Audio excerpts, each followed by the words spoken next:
Certainly to be scared has been part of the human nature since its very beginnings. What Alien says about us now are those fears that we have, which may be those fears that show up when we're dreaming, the nightmares. I think he took a lot of techniques from Alfred Hitchcock in the sense that you don't really see everything. The imagination is used, and I think that's what made it so terrifying. I think once you're making a movie, you better keep that pressure on all the way through. On anything, actually. But God knows on a thriller, or God knows it's a marathon of tension.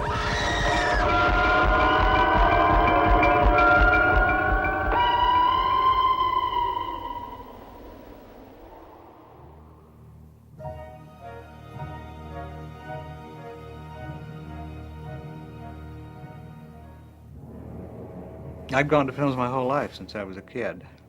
I mean, I loved movies, and intuitively I knew that it was the thing I wanted to do more than anything. But the raising I had, my background, didn't suggest that that was a practical thing to do for a living. I was a theater arts major in college. I wasn't a film major at UCLA, and I did love theater, but I realized after a while, after producing a couple of plays, that I had to stay in New York because that's where the investors are. And I hated the weather so much that the closest thing to theater was film. And I grew up in LA, so I decided, the hell with that, I'm not going to live in that freezing cold. I'll go into film. I applied to USC, NYU, UCLA. NYU, UCLA blew me off, USC accepted. So I came out there and I was a student in the USC Department of Cinema. Met up with John Carpenter. John Carpenter started to do this master's thesis film, a science fiction movie. I got involved in it, and it grew out of hand. It finally got too big for a student movie, and so in the end, we ended up finding a way to put it into theaters. And instead of the most impressive student film ever made, we had the least impressive professional film ever made. A lot of things bothered me about Dark Star. We had an alien in it, which was a beach ball.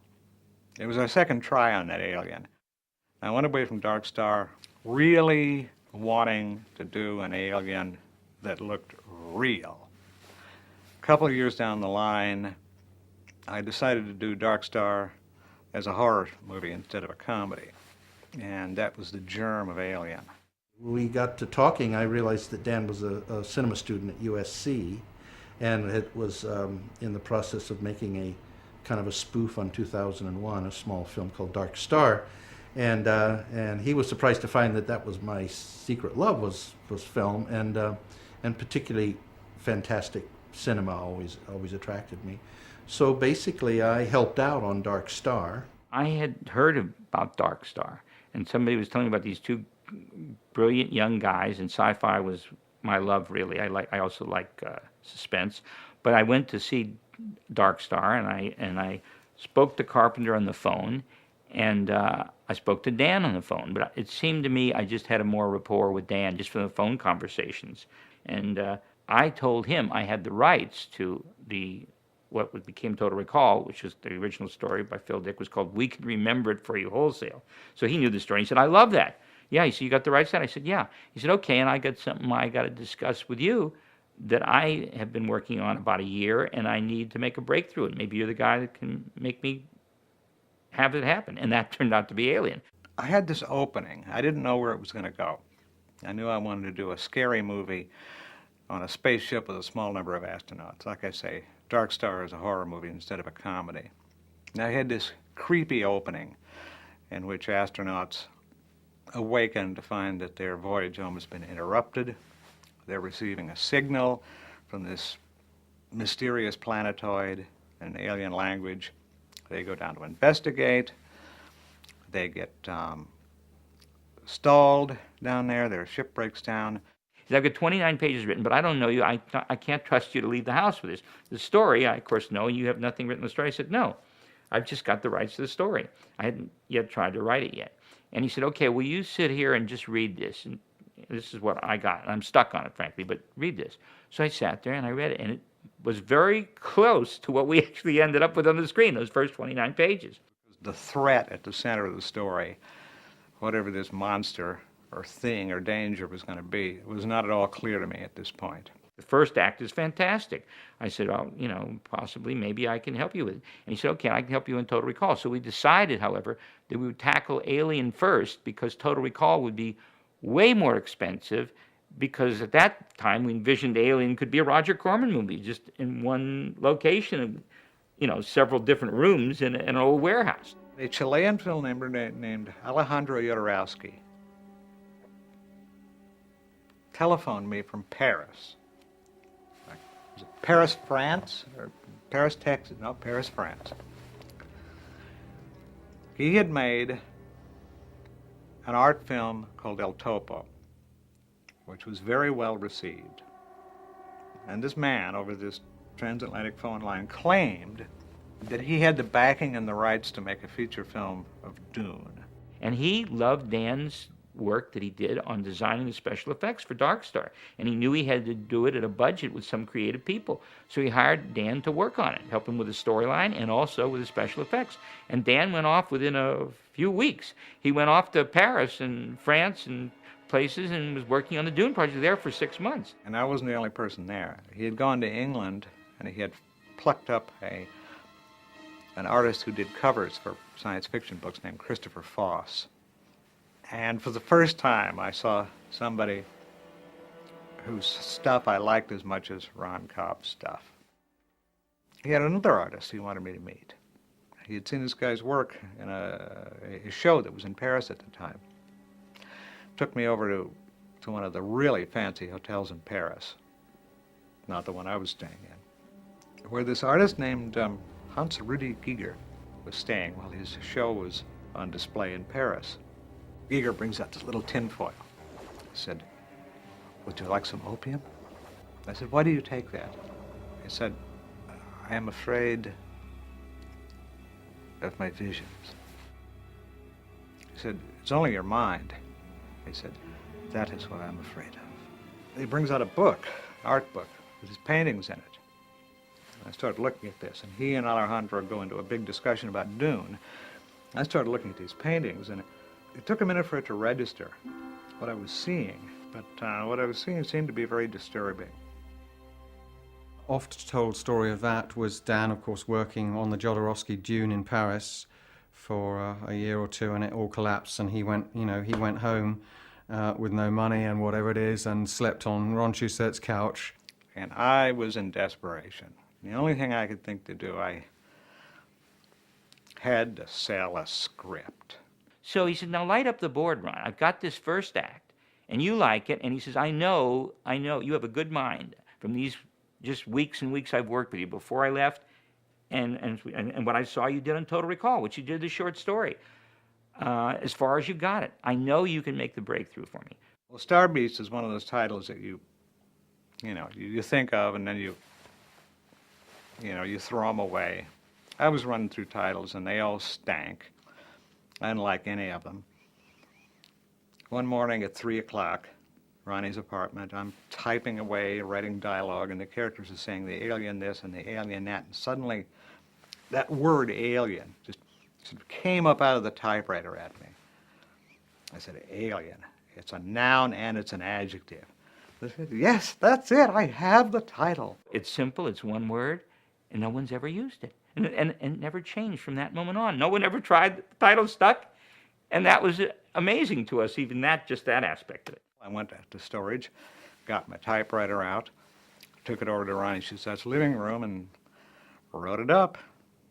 Over the days and nights of the next 3 months, Ron keeping me alive by feeding me hot dogs. Dan said, somehow the monster has to get on board the ship in a way that'll amaze everybody. And so I woke up in the middle of the night and I said, Dan, I have an idea. And he said, what? And I said, the monster screws one of the people. He says, what? What are you talking about? I said, he jumps in his face, plants a tube down him, inserts his seed in him, and later it comes bursting out of his stomach. And Dan goes, oh my God, that's the most amazing thing I've ever heard. Nobody's ever seen anything like that. And we just sat up all night and we wrote, and in 3 weeks, we had I would say, which is 85% of the plot, the structure. We didn't write the screenplay right there, of what you saw became Alien, 85%. And whether they drew from other movies, they probably did, like everybody. They drew consciously or self-consciously from things like The Terror from Beyond Space, but they actually, the ingredient of this thing being incubated in a human being made the whole damn thing stand out. Ronnie wanted to be on board once I had written the thing. He saw it as a viable thing he wanted to be involved with. So we made ourselves a little deal. He would be on board as a producer, and we started trotting it around and showing it to various, producing entities. And we got pretty close to deals in a couple of times, but they fell through, well, essentially because the people on the other end were demanding too much. They were trying to screw us. And so we went to Roger Corman's company. But then I think we were dealing with Bob Reamy, who later became head of Universal. Corman was out of town. And he said, yes. So, right, that looks like a pretty amazing success story. He loved that Dan's movie was good, even though it didn't make money. He knew that I co-wrote this with Dan, though I'd never made a movie in my life because I took my name off the other. And we were going to make a deal, but we didn't get to signing the papers. Or Alien would have been made as a low-budget Corman movie. A friend of ours named Mark Haggard ended up with a copy of it in his hands. He used to be an independent writer-director. Mark said, can I read this great script they're all talking about you have? And Dan said, sure. So, we gave him the script, and he just said, let's just wait a few days, and then we'll close our deal with Corman. Well, he calls us, of course, the same night. He said, it's great, it's live, and I can get the money. I can get the money immediately. So we looked at each other, and we said, okay, well, look, we can't wait. We don't want to blow the deal with Corman. It's got to be a limited time. He said, 2 weeks. Give me 2 weeks. Mark Haggard knew Walter Hill, a director of tough guy movies. Gave it to Walter Hill. Walter Hill showed it to his partner, David Giler, and then they showed it to their third partner, Gordon Carroll. The three of them had just formed a new production company called Brandywine Films. We had offices at the then Goldwyn Studios, now Warner Hollywood, and Walter's office was on the first floor, ground floor. And after lunch one day, he was sitting in his chair, ruminating, with the window open. And a friend of his was walking down the alleyway, and he stopped and said, Walter. This guy handed him the script through the window, and he read it, and he said, well, I may be out of my mind. He said, I think this, he says, but I mean, the script is terrible, but it has one great scene in it, and read it and tell me what you think. I read it, and I thought it was absolutely terrible. And I called him up, and I said, well, you are nuts. This is crazy. Would you come to the big scene? I said, yeah, you think jumps out, and it's on his face. He said, that's not it. I said, look, I'm already on page 90. I said, he said, keep reading. And I came to the chest burster, and I called him back and said, well, I see what you mean. They brought it to me. I thought it was interesting. A nice horror picture in outer space. I mean, what could sound better? And they then completely rewrote the script from top to bottom. What I didn't understand when we made the deal with Brandywine, Giler and Hill, was that Giler and Hill wanted more than to produce this film. I didn't figure this out until, in fact, after principal photography. But they targeted my script since they decided they wanted all the credit for the screenplay, and they didn't want me to have any. Right from the beginning, David and Walter did several drafts. And it was the whole character of the film, not the spine of it in terms of story, even though that was changed quite a bit. But the whole character of the film changed when Walter and David took it over. As Walter himself said in one of the speeches he gave us during pre-production, he said, the greatest thing I have to bring to this project is I don't know anything about science fiction and I don't like it. And that was certainly reflected in the various drafts that they did. They took several cracks at drafts, and they, from all consensuses, they were getting worse, not better, because that wasn't their forte. They did recognize it was great, but they weren't good at making it better or, in fact, at not making it even worse. To agree, I'm going to modify that with one exception. They made a huge contribution. But in the many drafts they did, most people felt it was losing. But that happens sometimes because you take a shot and then you sometimes come back to what attracted you in the first place. And they did radically. They did 8 different drafts. For some reason I couldn't figure out, Walter Hill immediately started doing rewrites of my script. I remember walking into Gordon Carroll's office and seeing a script on the desk and lifting up the page, and it said Alien by Walter Hill. Gordon walks in. I said, Gordon, what's this? Gordon looked very embarrassed. He said, oh, you're not supposed to see that. But they contributed one thing, which is one of the best things in the movie, and I will eternally be thankful to them, not only for starting the ball for financing, but to contributing this to the movie.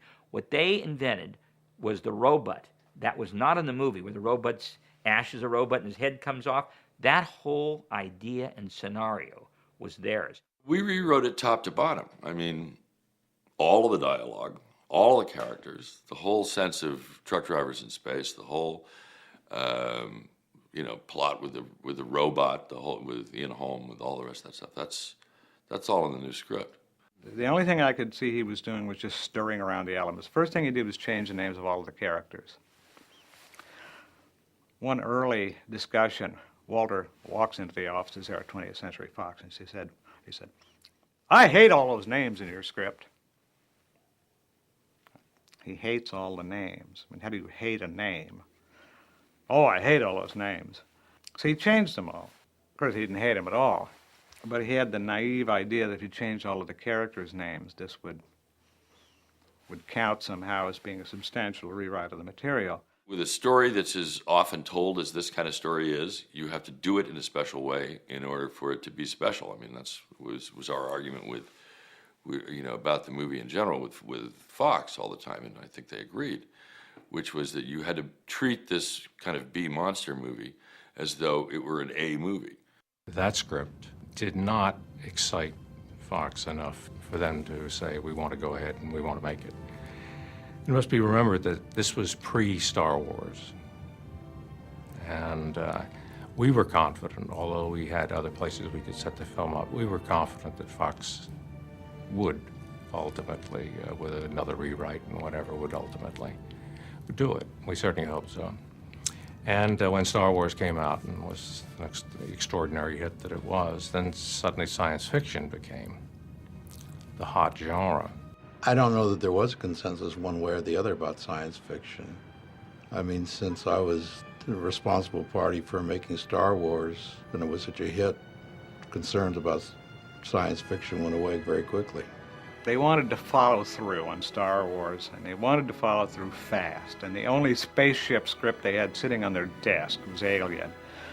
So they green-lighted it, wham.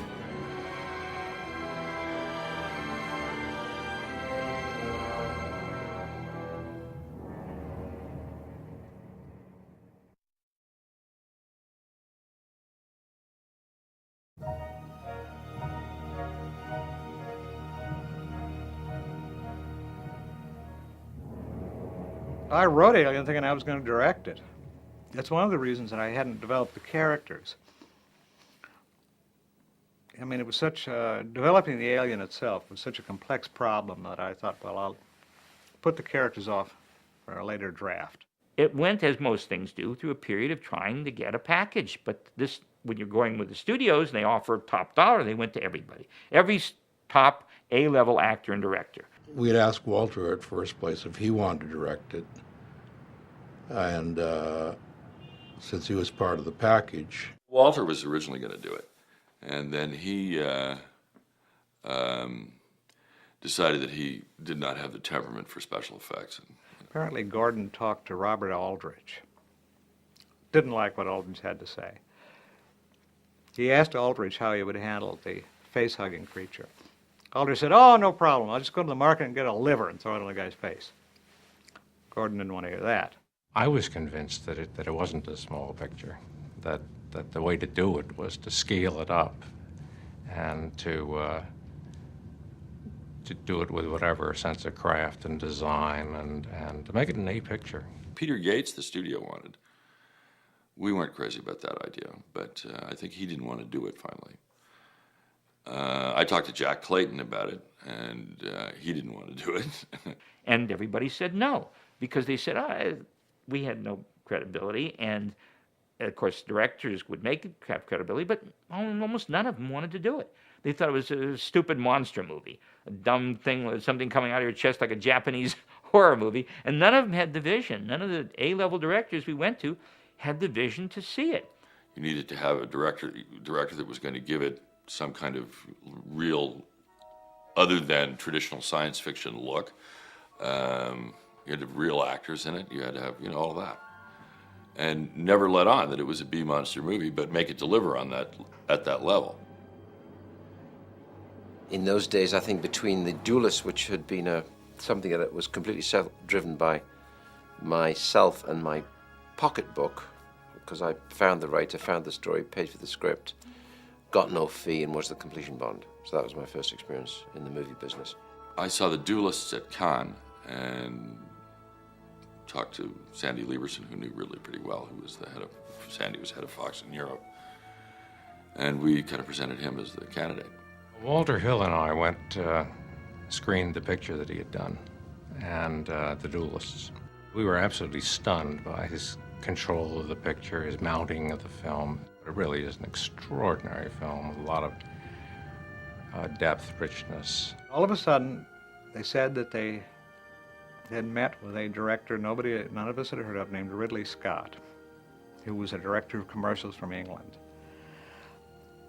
I said, what has he done? I said, he did a film called The Duelists. And they screened it for us. Very nice looking picture. I couldn't see what it had to do with science fiction, but they weren't looking at it from that perspective, and they may have had a point.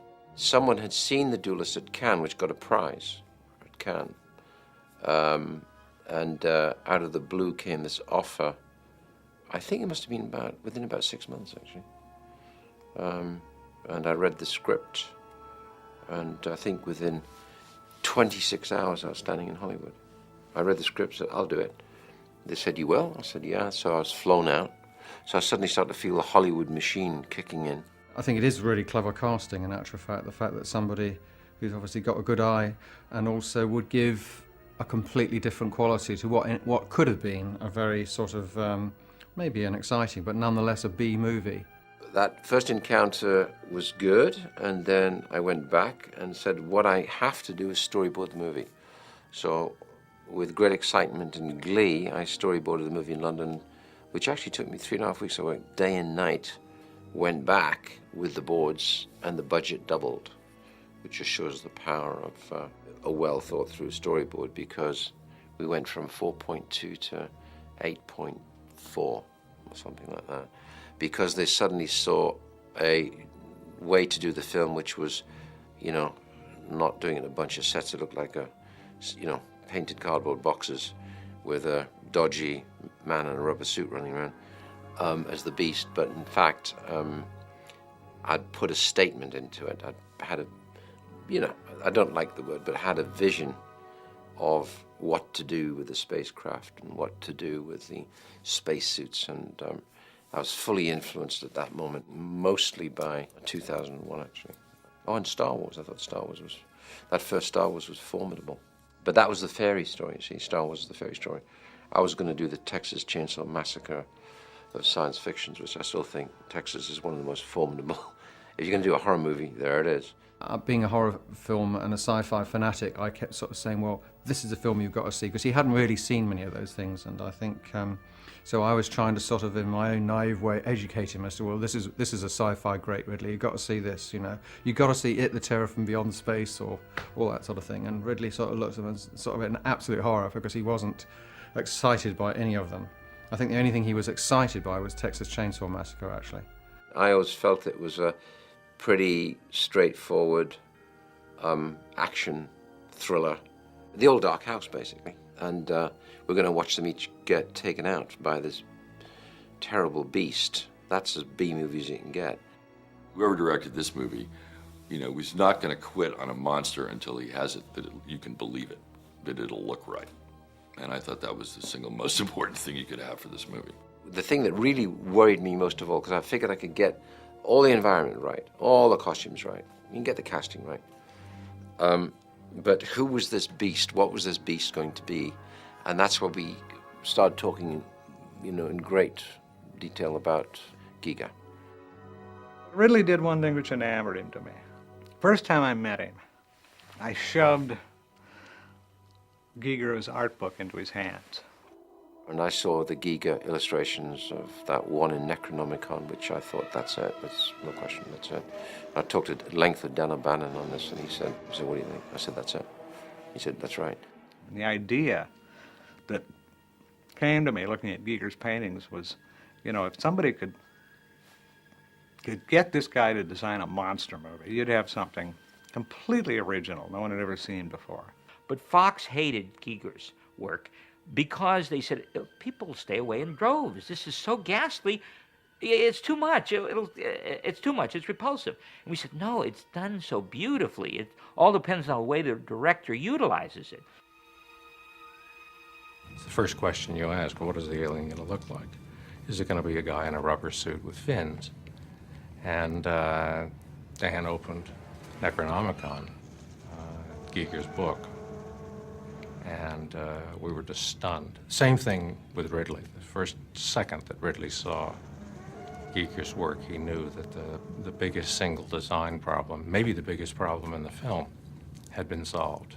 I just thought it was stunning, and I just stuck to my guns saying, no, that's it. And they said, but let's bring him in and talk some concepts. I said, no, you can't do that. That's it. We want to be shooting by so-and-so. That's it. Just to get this right is going to be incredibly difficult. This is beautiful, not just threatening, and also has very sexual connotations. So in everything, it's like a rather beautiful humanoid, biomechanoid insect. So then I flew to Zurich because old Giger will not get on a jet.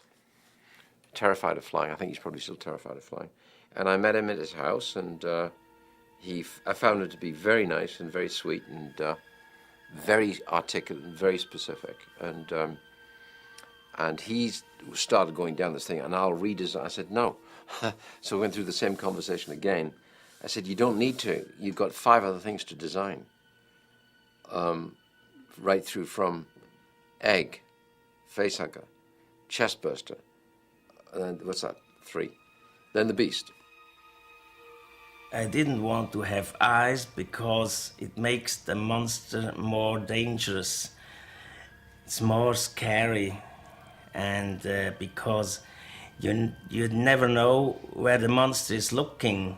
This is the painting, the old alien that Ridley Scott wanted to have for his film, and that called Necronom number 4, and I did it in 1976.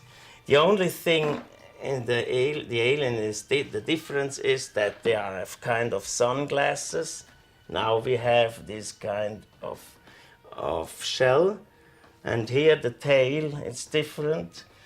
And yeah, also the other things like these tubes and this is like the alien. First, it was only a short time I should draw the monster. I did this here in Zurich, and then I had to come, then I haven't heard anything, and then I had to come to England. So he said, please come over for 3 or 4 weeks. And then at the end, I was about 5 months there, I think.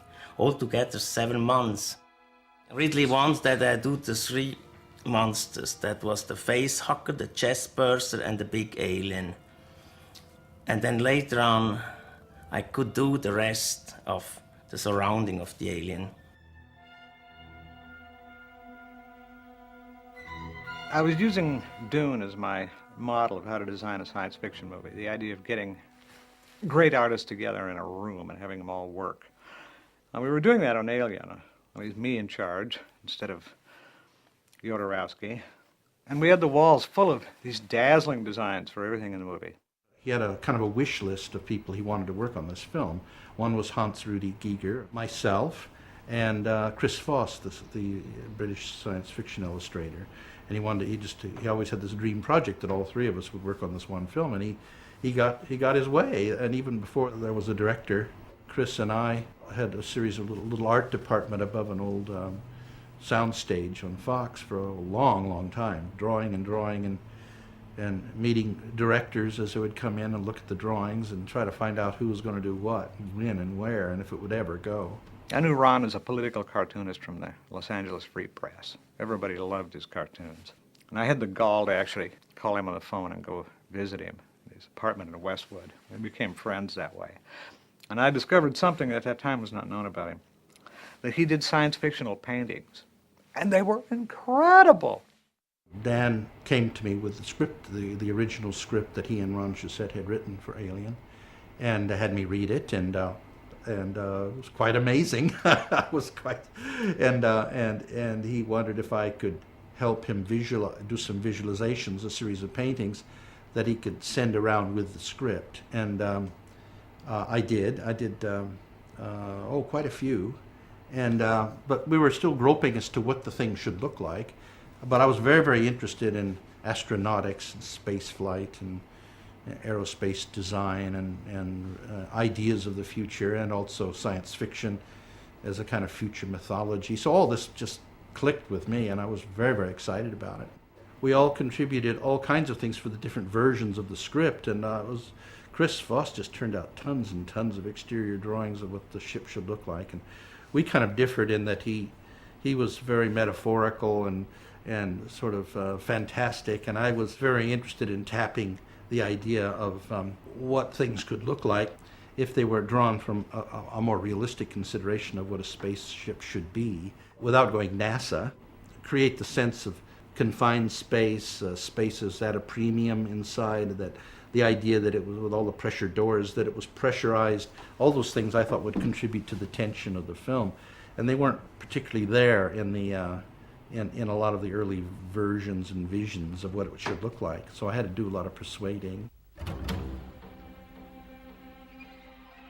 Ron Cobb was going to do the monster, and he had some drawings and all the rest of that stuff. And Ron's a real talented guy, and ended up doing a lot of the ship, but his monster was not too hot.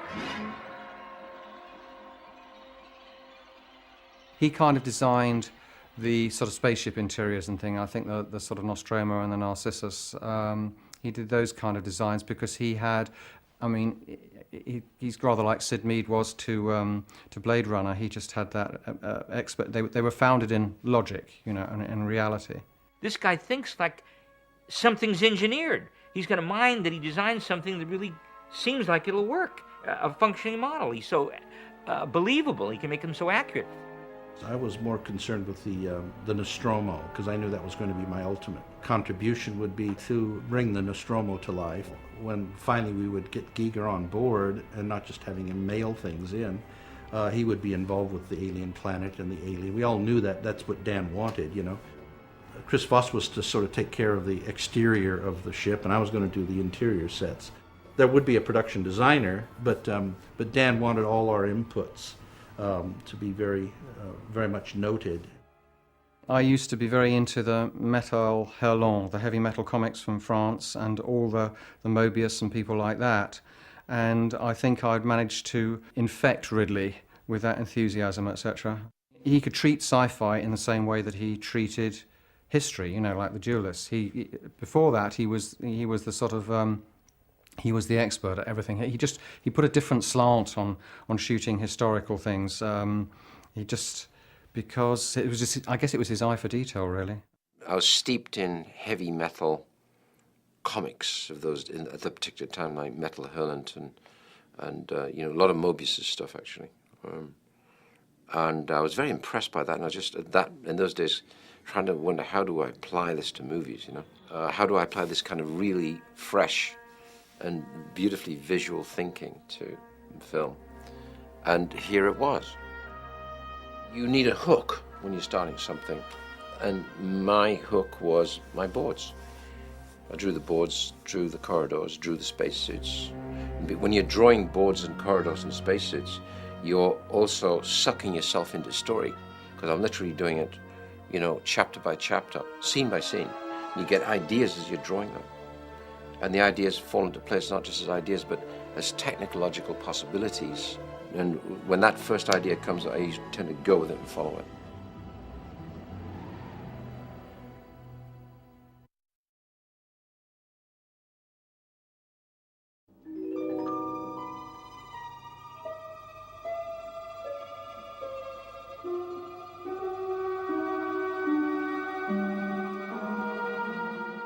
only 7 or 8 people in the whole movie. So Ridley had said to me one day, he said, I'm going to cast every other role with the most brilliant actor I can that doesn't need help from me, because I'm going to concentrate on the visual style.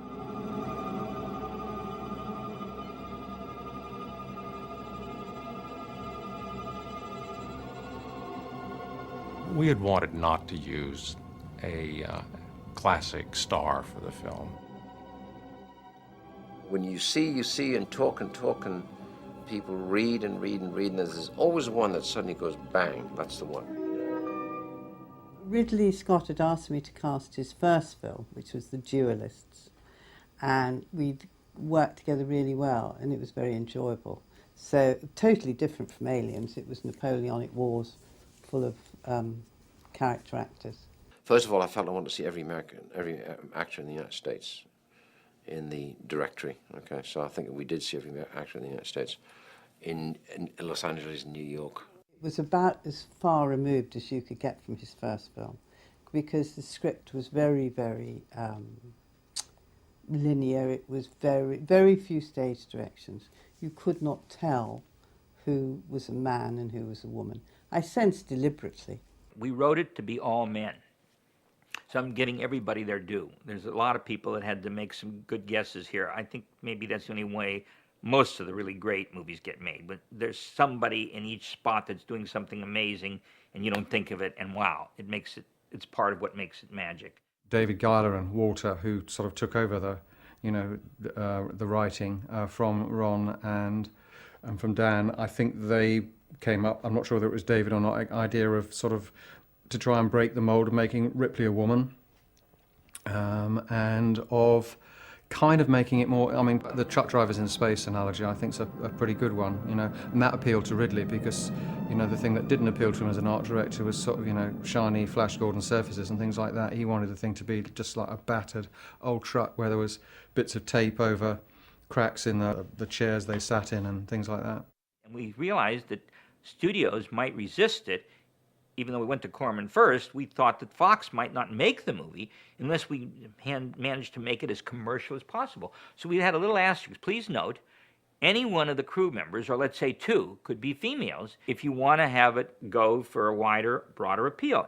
But to all truth, we did not in any way remotely conceive the idea that the lead, Ripley, would be a woman.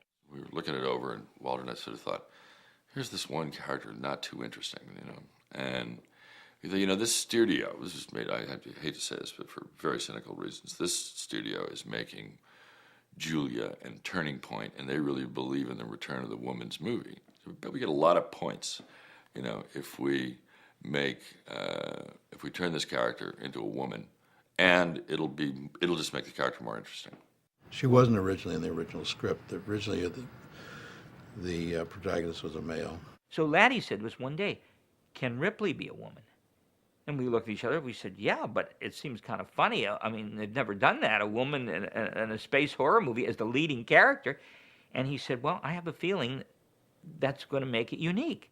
And we started going through lists of actresses and who was right for the role. You have to remember that Sigourney Weaver in those days was not a big star, and she tested for the part. I got this audition.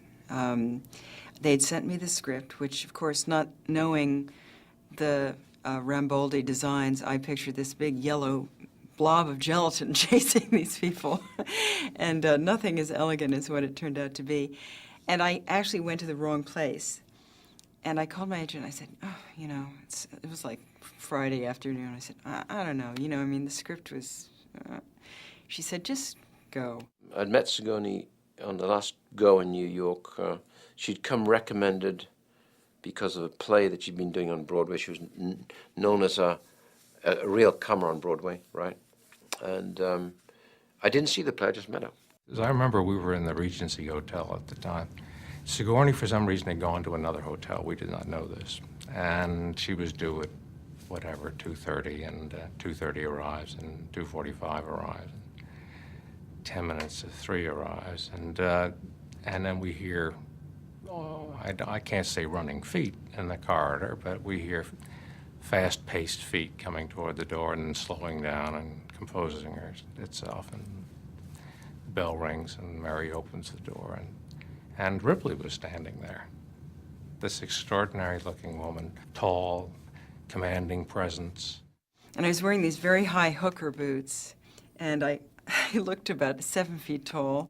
In a very nerve-wracking situation, projecting composure, but you knew that just an eighth of an inch behind that composure was a very nervous actress, a very tense actress. And that was exactly right for we knew, David and I knew immediately. And was very impressed by her, height, and she's a very impressive character, very intelligent, and seemed to make sense to me. So I expressed this to Laddie, who said, "Yeah, but you got a test." And I said, "But I'm 3 weeks from principal photography." And we got to do what was basically a run-through of the movie with the real kind of set. And, I was afraid it would be like me and a potted palm, and I'd have to go. But he gave me this whole run-through, which as an actor I really appreciated. Sigourney was the last one to get cast. The sets, the test I shot in were the sets I was building. That was the Nostromo. We didn't rattle that together. I was actually building, so it was scary. What I didn't like about it that much was my performance, because I was trying to be tough instead of just... What I discovered in the course of this, which was my first film basically, was you don't try to... You just play each scene for what it is instead of trying to work on an arc. The people aren't consistent. They would be different in a love scene than they would be as they're fighting an alien. They screen tested many people, but she was dynamite. You saw it right there in the screen test, as you saw later in the movie. This was her very first film. It's all behind the eyes. My intuition, always in casting, is from the second they walk through the door. When I would see somebody walk through that door, I knew somehow this was her.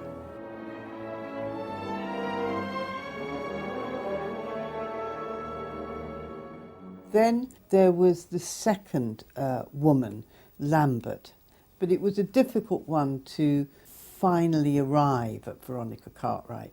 I can't remember the film she'd been in before, but she played a way out, weird sort of character. And she had a particular intensity and unconventional looks, which made her very, very right for it. I went on an interview in Los Angeles, and I met with the casting people there. Originally, I had read for Ripley, and I was called back, and I read again for Ripley with Ridley there. Then I was due to go over to England. So I had gone over for vacation. So I talked to my agent before I left, and I said, "Are they still casting for Alien? I mean, I might as well go see them again, or at least let them know that I'm here." So I went in again, and I read again while I was there. And then I found out, I come home, but I find out I get it. So I go over thinking I'm doing the part of Ripley. Nobody bothered told me that I was doing the part of Lambert until they called to do wardrobe. And they said, "Well, you need to come in and to get your gear and stuff for Lambert." And I said, "Oh, I'm not playing Lambert, I'm playing Ripley." "Oh, no, that part's been cast." So I said, "Well, wait a minute. I haven't even read this script from another perspective." So here I am in England. I call back my agent. I said, "Aren't I doing Ripley?" And he said, "Yes." And I said, "Well, they said that I'm doing Lambert." So I said, "Well, I'm going to have to reread the script and see." So I reread it, and it bothered me a lot that she was so weepy all the time. I mean, every time she seemed to... But they convinced me that I was the audience's fears. I was reflection of what the audience is feeling. What you wanted to avoid all the way through was these people looking like just ordinary, bland, nice, middle-of-the-road, middle-class people. That would not have... They had to be vivid. You know, you were stuck with them in this capsule, or whatever you want to call it, for a long time, and they had to be vivid and very clearly defined. When I read Alien initially, I wasn't drawn to the project. Ridley wasn't attached. It was, my understanding was going to be a $2 or $3 million budget on it. And I thought, well, you're not going to make an effective film for that. And, you know, it's a nice piece of material, it has potential, but you're not giving it that potential. And that, I thought, was that. And about a month later, I got a call from England, one of the producers at the time, and told me that Ridley was going to be directing it and that there was a budget that would realize the potential. And then it became something else. It became working with Ridley Scott and learning about filmmaking. What Ridley's vision, as far as the actors were concerned, was he wanted it very much to be not of any time or any world. So it was important there was a mixture of nationalities. I cannot remember if Yaphet Kotto's character was written as such, but he was obviously perfect for that part because he's so vivid, a wonderful actor. When I first met Ridley, the first meeting we had, I said, I don't like science fiction films or monster pictures. I opened with that, which was obviously a good opening. And he said, well, actually, I don't either, but I think I can make something of this one.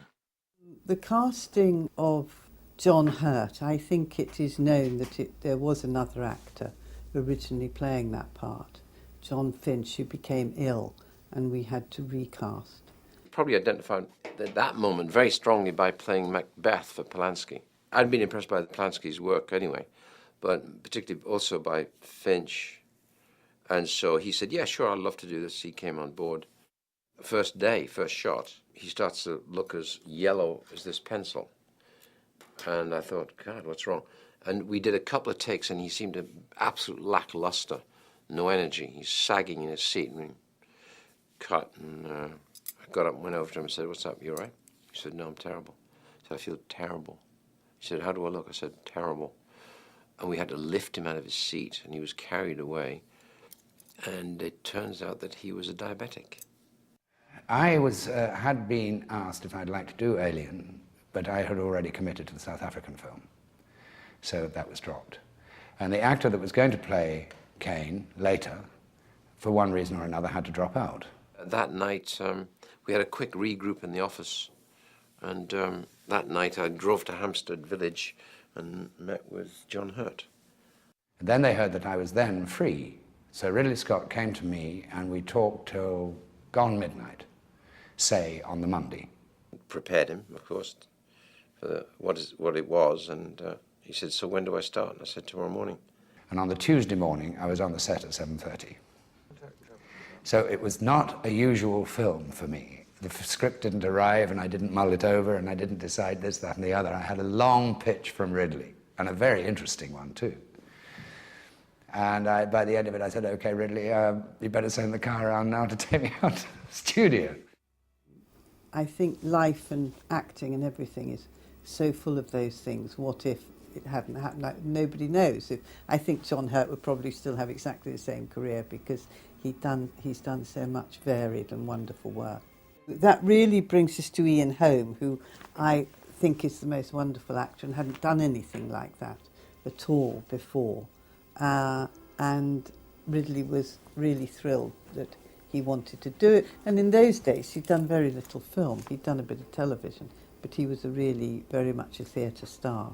Casting was extensive, and even though it's only for 7 people, at the end of the day, I think it's a pretty definitive cast.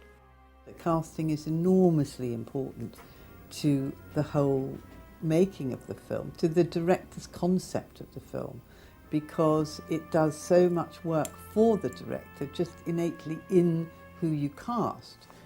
It gives the director so much to work with, or not, if it's not properly cast. So it is an extraordinarily sort of subtle skill that's difficult to explain, but people who know about filmmaking understand it, and audiences who don't know about it appreciate it without always understanding what they're appreciating.